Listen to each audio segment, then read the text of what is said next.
ICT বিষয়ের যে 74 সংখ্যাটি 8 ভিত্তিক অক্টাল সংখ্যা, এই অক্টাল সংখ্যাটির বাইনারি মান কিভাবে সহজে নির্ণয় করা যায় লক্ষ্য করি।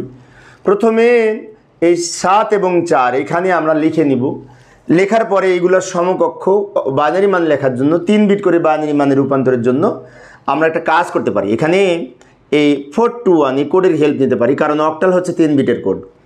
এবারে কোড ধরে যদি 7-এর মান বের করতে চাই, তো এখানে 3টা সংখ্যা যোগ করে 7, যেহেতু 3টা সংখ্যা যোগ করে 7, তাই 3টা 1 হবে 7-এর মান।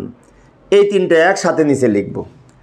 এবার 4-এর মান কত হবে? 4 তো প্রথমেই আছে, তো 4 যেখানে আছে সেখানে 4-এর পরিবর্তে 1 হবে, বাকি দুটো 0 হবে।